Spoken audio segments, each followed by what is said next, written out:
جرة جرتو ورمو السلام عليكم ورحمة الله وبركاته مالي جرت النجاة ما دقا يا معنا من من تقوى دقا دام سمان كي جاتا برو جايبا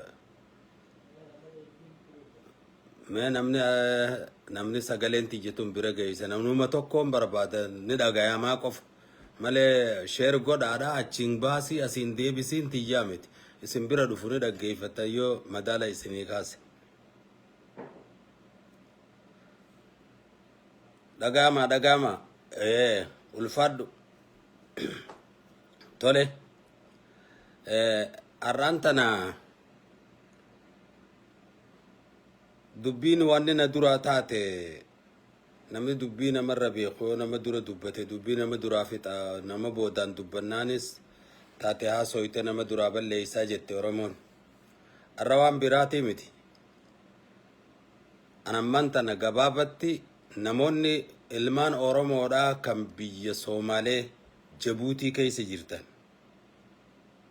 baha biyya teessanii gala yoo galuu qabaattan ta'e rakkoo dhuftuuf isunumaaf hin murteesse warra Soomaaliyaa keessa Jabuutii keessa jiru dhala Oromoo ta'e haganumaan isinii dhaamsa lammataati abbootiin gadaa Oromoodha keessattuu abbootiin gadaa ituu abbootiin gadaa aniyya abbootiin gadaa afran qalloo dhagaye akka gaaritti isin dabalatee hayyoota ulamaa'iin harargeedha guutuudhatti isin laala dhaamsi namni biyya isaatiif qe'ee isaatirratti jaartii isaarratti lafa isaarratti du'e maalta kana isintu himaaf ummataaf warri diin beeytan duraan nu himtanii turtan dayyuusaaf rabbiin jannataa hun kennu duraan himtan lafa teenyaa fi lafee teenyaaf yeroon ummatatti waa himtan kan lammata kuni abbootiin gadaa ulamaa'onni keenya abbootiin amantii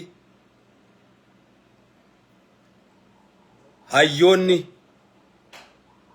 sababa dachiin tun fuudhamtee nama biraatiif kennamte gaafachuu ni dandeessan mootummaa nuti manguddoo teenyaas erginee manguddoo teenya hin xiqqeessun kana akka hubattan isin sadeen kana qofa laala dubbiin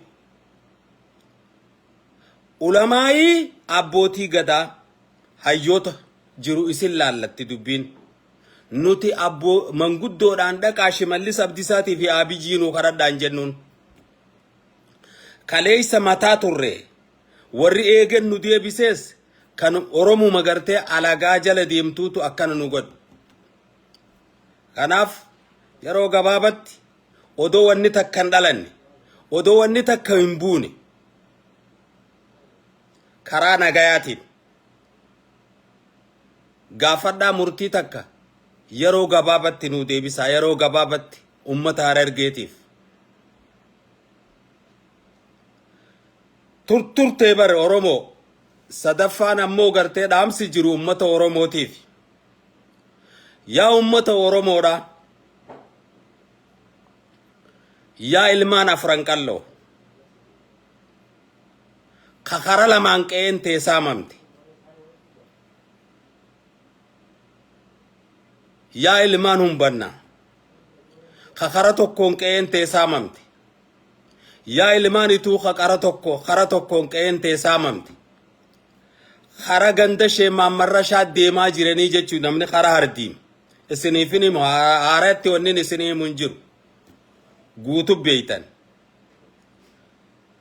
lafa teenya keessa nuti lafa namaa hin dheyne ummanni Oromoo Harargeedha ummanni Oromoo guutuun qe'ee namaa deqee takkaadha bishaan tokko hin jiisine kana haa sababa godhadhu malee arsii kara tokkoon irraa fudhatanii jiranii jechuudha. Afran qalloo immoo kara lamaa warraa fudhatan.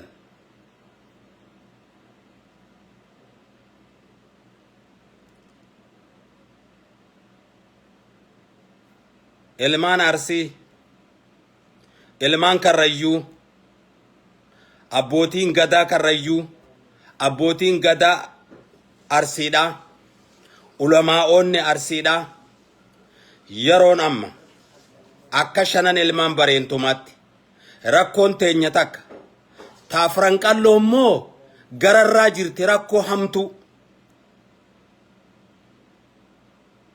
gara lamaan saamamaa jiranii jechuudha. Lafa ilmi namaa yoo lafa isaatiif hin du'in, yoo lafa jaartii isaarratti haqa isaarratti kan hin du'in taate jannatallee boru fuula rabbii dhaqeen harkatu. Yeroon ilmaan shanan bareentumaa hayyoonni keessan ulamaa'iin keenya dhaqaadhaa mootummaa federaalaatii fi mootummaa naannoo Oromiyaadhaa waa'ee Oromootii fi waa'ee daangaa Oromoo gaafadha. Gaafa duraa mootummaan TPLF sossobeeti Mallas Zeenaadhaa haga godetti mana jaarratanii jee yeroodhaaf Hassan Alii akka jijjiga kennuuf godhe. Mootummaan kun mootummaa Oromooti, ka federaala bulchu Oromoodha, ka Oromiyaa bulchus Oromoodha. Warri jara kana tuquun hin ta'u. Abbichu shime jettan biitii nu harkaa baatee jirti. Amma gaa kuni ummata laallataa jechuu isaanii miti. Gaafadhaa na wanni akka nagayaa gaariidhaa hin jiru. Sigalee isin yeroodhaaf warri kun ulamaa'otaa fi abbootiin gadaatii fi hayyoonni gaafadhaa. Manguddoo teenya nama tokko Shimallis Abdiisaatii fi Abiyyi Ahmeditti hin erginu. Gaafadhaa jenne ummanni Oromoodha isin kaaftan. Wanni cabneen maali? Qawwee nurraa hiikaniiti, mancaa nurraa hiikanii ilmaan Harargeedha. Billawa nurraa hiikanii duwwaa nu lakkisan. Yeroon hidhattan amma qawween itti aanaa muumicha ministeeraa Dammaqaan ummata Amaaraatiin hidhadhaa jee halaal godhe ummata Oromootiif wanni haraam godhe takkalleen hin jirtu. Halkanii guyyaa yeroon hidhattan ummanni shanan bareentumaa angafni keenya karrayyuun ilmaan Xummuugaa bareentoo, ilmaan Arsii Sikkoo mandooyyuun, ilmaan Murawwaa, ilmaan Ituu Kudhanii, ilmaan Humbannaa ka torban Anniyyaa, ilmaan Qalloo kan afran Qalloo. Yeroon hidhattan amma, yeroon hidhannu amma. Kana ala wanni takkalleen hin hafne jechuudha. Arra boru odon jenne odos yeroo hin kennineef nuutu mootummaan biyya bulchaa jiru kun keenya jenneeti Abiyyiidhaa fi Shimallisiif dhooqqanne isaan nu boolleeyfatanii jechuudha. Hin boolloynuuf jechuudha amma booda. Wanni lafaa wanni lafee taphan taatuu jechuudha. Arra osoo lafti biraa Affaar irraa fuudhamtee, Somaalee irraa fuudhamtee, takka Amaara irraa fuudhamtee mootummaan naannoo sanillee ni dubbata. Ummanni illee hin callisu. Abiyyiin deqee hoggum Dirree Dhawaa Somaaleedhaa kennu Shimallisi dubbatu fi caffeen harkuma baaftu san wanni isiin jette hin jiru. Ummata Oromoodhaa immoo harkaan qabdu caffeen san ammatti. Kana jala muraa beekaa, jala harriiqadhaa. Laal ummanni shanan bareentumaa nurratti haalaallattu Oromoo nafti. Nurratti haalaallattu daangaan biraan tuqamne jechuu kiyyaa miti. Boorana irraa Gujii irraan tuqamne jechuu kiyyaa miti. wallorraa laftin saamamne jechuu kiyyaa miti. Ijoolleen tun amma lafa qabatte amma biyya qabatte jennee du'a nurra ga'e hunda obsinee eega gadaan cabee fi as jidduu dhumaatuma jirra. Haa ijoolleen tun lafa qabattu leenci teessuma tolfatee aada jenneeti dhommoyneef wareega lubbuutti baafne qabeenyatti dhabne amma dubbiin bakka san hin jirtu. Warri kaleessa gartee mootummaa kana mootummaan kun mootummaa Oromooti biyyanuutu bulchaa jira jettan amma booda nuti dhaga'uu hin dandeenyu jechuudha. Oromoon dhaga'uu hin dandeessu. An Oromoon bakka bu'ee dubbadha. Ummata Oromoo guutuun bakka bu'ee dubbadha.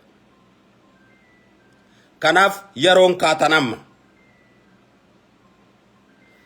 Dhaamsitti aanu. Yaa obboleettiti yaa obboleessa kiyya. Ilmaan Oromoo ka bahaa ka dhihaa ka kaabaa ka kibbaa waliin filina. Miidiyaa kanarraayis tiktaakii fi feesbuukarraayis waliin arrabsina. Dubbiin kara lafaatii fi kara lafee deebisa amma. Haasawa keessan garas deebisa. Nuti Oromoon haati teenya takka abbaan keenya tokko Booranaa Bareento Oromticha xabbootitti noore obboleeyyanii nuti. Arrabaa ilkeenuu wal dhawaaf wal dhabdan. Ijoolleen hogguu waa balleessite jiraadhaa tolcha huma rakkoon qabu. Kanaaf wanni ammaan tana gootan wanni isin dhaammadhu wanni isin kadhu maqaa rabbiitii fi maqaa ergamaa rabbiitii fi maqaa Oromootii wanni isin kadhadhu waan arraba jan tokko walirratti hin bobba'inaa. Hadara ulfinaanin isin gaafadha ilmaan Oromoodha. Keessattuu tiktaak kanarraa gartee gara daangaa keenyaa deebisa. Haasawni irratti kanuu deebi'u sa'a tanarraa qabee dhaamsa kana tiktaak irrattis na dabarsa. Ilmaan Oromoo mara biraan ga'a. Dirreen dhawaadhaa ilmaan afran qalloo bar caayaan qabanii bar. Mee magaalaan guddoon afran qalloo tabi.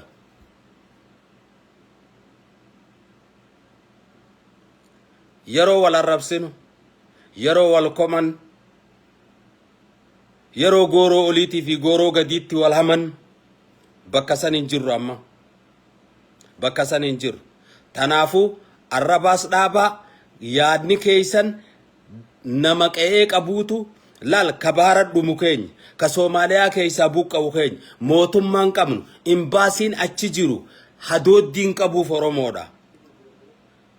Addunyaa biyya lafaa tana keessatti yoo biitti takka namni biyya takka rakkoon takka nama tokkorra rakkoon takka geesse imbaasiin dhaqee bakka san dhaabbata. Nuti namni nuu dhaabbatu hin jiru. Gargaarsa rabbii tokkichaa qofa qabna.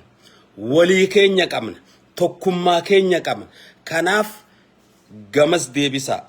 Yeroon halkanii guyyaa hidhannu amma qawween nama biraatiif halaal taate ta Oromoodhaaf haraam taatu inuman jirtu. Waa'ee daangaadhaa khayruu waa biyyii fi shimallis irra uummata karraan eeggatina. Isaantu biyya teenya daangaa keenya nuu kabachiisiseetanii hin eegina. Garuu ilmaan keessan ka waraana federaalaa keessa jiru. Kan gartee milishaa keessa jiru. Kan humna addaa keessa jiru. Dhaamsa kiyya kana naafudhu. Daangaan ati eeydu biyya dhabaa jirta. Gaafa gartee qaamni ati keessaa baate daangaa dhabee biyya dhabee qe'ee dhabee ati yoo maal ta'uu deemta. Tana sumaaf hin dhiisa. Yeroon hawaasa kee maddii dhaabbattu amma. Yeroon ummata kee cinaa dhaabbattu yeroon saa ammaa jechuudha. Kara birootiin nuti duraanis nu qoqqoodan. Nuti wannitti nu qoodaniif hin jiru. Waan waliin dhabne qabna malee wal dhaban qabna. Haati teenya takka abbaan keenya tokko. Amantiin adda nu baasuuf yaa'an nuti islaama kiristaana waaqeeffataan waa lama qofa adda qabna. Wanni lamaan adda qabnu amantii fi jaartii qofa. Waa hunda waliin qabna. Amma dubbiin amantii fi jaartitti hin dhufne. Amantuma sanuu nama dachii qabuu irra geggeeffata, jaartiillee nama dachii qabuutu irratti hora. Kana waan ta'eef yeroon ammaan tana kan haruma fedheen akka nuun qoqqoonne akka diinagdeedhaan haa qoodamu haa jara kana jala deemee waa bitamu sunis mariin ammarraa eegala. Ummanni gootanuu qaba, arjaanuu qaba. Addunyaa tana keessatti warreen ammoo biyya Oromaa jirtan gaafa falmaan tun lafaa kaate ummata kana roga hundaanuu diinagdee fi yaadaa fi dippiloomaasii addunyaa sagalee ta'uudhaaf if qopheessaadhaan isiniin jaa warra biyya alaatiin warri daasfooraa jiru. Kana alammoo yeroon ilmi namaa hidhatu waa takkan sodaatina.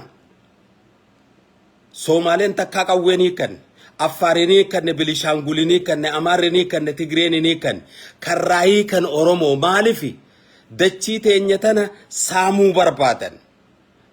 Umrii dheereeffachuuf akkuma warri TPLF Mallas Zeenaadha umrii dheereeffachuudhaaf dachii Oromoo guddoo dhiphisuu ni danda'ama. Nama hedduu xiqqeessuu ni danda'ama jeesan galmeen sanumaa gara gaggaluu jira jechuudha. Kanaaf arra dirree dhawaa fuudhanii namaa kennuudha jechuun akkamitti akka ilmi namaa gachiisee rafu naa galuu dide. Asirraa ammoo waan biraa akkaan hin dhageenye rabbiin isin kadha ilmaan Oromoo mara islaama kiristaana waaqeeffata walii sin tuqina. Yaanni keessan ka Facebook irratti TikTok irratti dabru qaruma fedheenu waa'ee daangaa Oromoodhaatii fi waa'ee Oromiyaadhaa qofa. Yeroo gabaabatti Oromiyaa jala deebifnaa jechuudha. Duraanuu dachiin ta Oromooti Oromiyaa jala deebi dachii ilmaan afanam aboon irratti bilbilina yaake kanuma dhaamsa kiyyaarraaf bilbilaan inni rakkanii bakka iyyuu nagaa ilmaan Oromoo ka bahaa ka dhihaa ka kaabaa ka kibbaa gariin nama ammaan tana gartee waa hedduu haasawa. Ummanni waliif gala. Maalif qe'ee Tigreedhaa dhaqanii namni waan kana raawwan qe'ee Amaaraa dhaqanii raawwatan qe'ee Affaar qe'ee Somaalee dhaqanii raawwatan maali qe'ee teenya irratti roorroon dachaadhaa tanurra deemaa jirtu tun nuutu ofirraa kaasaa yeroon qawwee bitannu amma. Itti aanaa muumicha ministeeraati Amaaraan hidhadhaa jeen anis tanaafiin saba kiyyaan hidhadhaadhaa jeen hidhachuudha qabna. Nagayaan eegganna daangaa keenyaan eegganna kanuun loluun firraa loluu fidhan kana jala muraa. Ammoo isin abbootiin gadaadhaa hayyoonni Oromoodhaa ulamaa'iin qeesonni abbootiin amantii waaqeeffataadhaa laalcha keessan gaafii barbaachisaa is gaafattan gaafadha. Yeroo gabaabatti wanni kun akka haqamu yeroo haqamuu baannaan rakkoo dhuftuuf gaafatama kana abbaa kennee fi abbaa fudhatee gaafatama. Nuti takkaa dachii namaa fudhannee hin beeynu. Nama ajaa'ibsiisaa barka kennuus ha fudhatu sanoo qe'ee namaarraa dhiichisu ha qe'ee isaarra dhiichisan karafoo haganumaan jechuu barbaada. Ulfadha taanii walit deebidha. Arra sammuun tiyya nagaa nan qabdu wanni dogoggoree yoo jiraate yoon arraba kiyyaan kaniin gartee nama tokko ta'e dhiifama naa godhaa rabbiif jecha kanumaan isiniin jaa tasgabbaayeetiin deebi'a. Tasgabbaayeetiin deebi'a. Dhiichisa achi keessatti dhiichisa achi keessatti dhiichifamu sallaaleetiin akkamitti dachii namaa fudhatee dhiichisa namni. Karaa qajimaatti buteetame galta jee gootummaan kalee ni jirti jiin gootummaan kaleedhaa ni jirti. Sigalee tamadaafa huccuun cufne san ni qabna abbootii fincaan saniin horamne madaafa huccuun cufame san. Anaaf ummanni Oromoodhaa yeroon teenyu umiti dhiiraa dubartiidhaan yeroon hidhannu amma. Ulfadha nagarra jiraadha walit deebina.